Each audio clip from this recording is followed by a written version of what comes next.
بسم الله الرحمن الرحيم.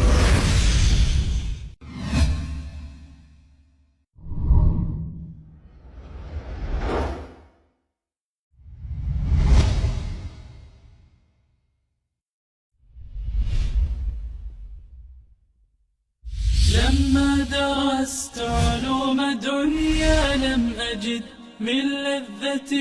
فيها وحق مستبين، أقبلت في قسم الشريعة أرتوي علما ونفعا دائما دنيا ودين. لما درست علوم دنيا لم أجد من لذة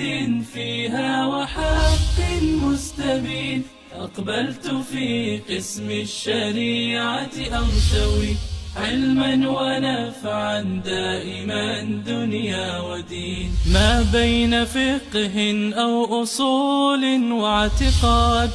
أو حديث الصادق الهادي الأمين، أو بين تفسير وقرآن وزاد.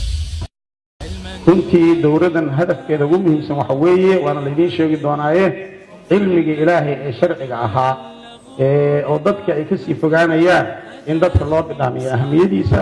culimmada inoo faahfaahin doona anigoo runtii sida la sheegayba laygu marti qaaday inaan idiin furo oo keliya waxaan leeyahay dowradii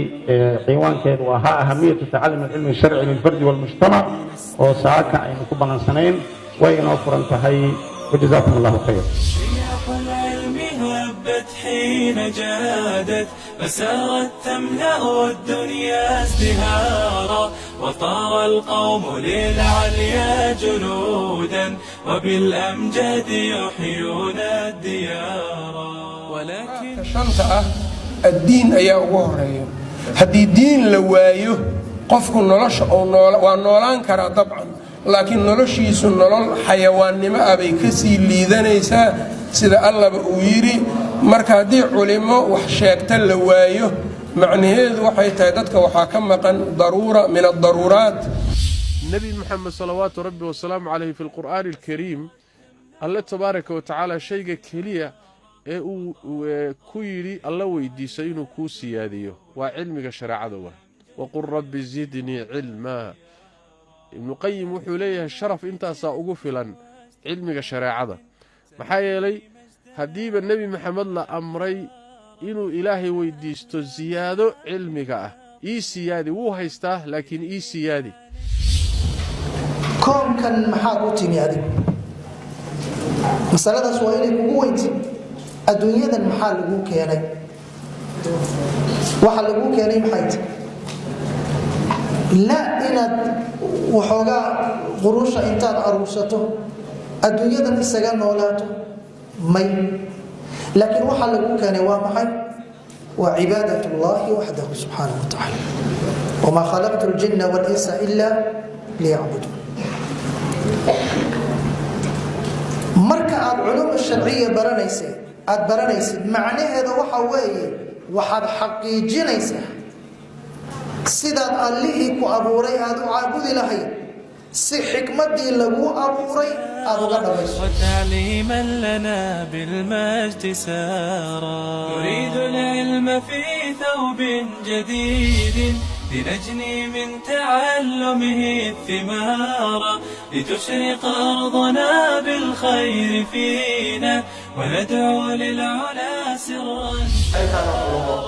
jaamacadda Soomaaliya maadaama magaca Soomaaliya ay wadato manasadani minbarkan ama goobo kala ahaato intaan joogo inta jaamacadda jirtay insha Allah waxaan rabnaa culimada Soomaaliyeed cid allaala cidii kelimad wacdi ah sheegi karto mujtamacaan badbaadin karto diyaar inay u furan tahay kana soo qayb galaan. halkaas waxaa ku qoran waxyaabaha ka filayo inaan qabano nadawaad macrifiya, inaan qabano nadawaad cilmiya oo maanta aan taaganahay, in aan qabano tadriibaad mihaniya ardadeena inaan u tababarno inay bulshada u khidmeeyaan nafsadooda anfacaan bulshadana ay anfacaan, mu'tamaraad cilmiya oo aan rajaynayo xilliga ugu soo horeeyo ugu soo dhow aad ka filan doontaan kuliyadda shareecada jaamacadda Soomaaliya iyo in allaala intaan kaashan karno culummada Soomaaliyeed dal ha joogeen dibad ha joogeen inaan idinkugu yeeri doono idinkuna aad dhagihiin aad noo furtaan sida hadda aad noo ajiibteen si ka fiican aad noo soo ajiibtaan mahadcelin gaar ah u jeedinayaa intana ajiibtay yiraahdeen waa mas'uuliyadda bulshada aan u haynay aan rabno inaan dhagahooda gaarsiino maanta caalamka aad ogtiin guri uu noqday hadda wixii maanta meeshan ka dhacay qof walba nasiib u lahaa internet قلبي في أحبابه حلو الفصول ولقد تبدى حب قلبي للبشر حب الشريعة ليس يعروه الذبول قد طاب حب يجتنى منه الثمر ثمر تدلى يانع خضر عسول وكأنما يسقى على قطر المطر فإلى رياض العلم أرباب العقول ولتأخذوا فقها عن الشيخ الأغر نحيا على ذكر الإله كذا الرسول والقلب للجنة دوما في سفر فيها المواعظ والدلائل للوصول نصح وحب وانشراح للصدر للقلب في أحبابه حلو الفصول ولقد تبدى حب قلبي للبشر حب الشريعة ليس يعروه الذبول قد طاب حب يجتنى منه الثمر قرآن ربي منهج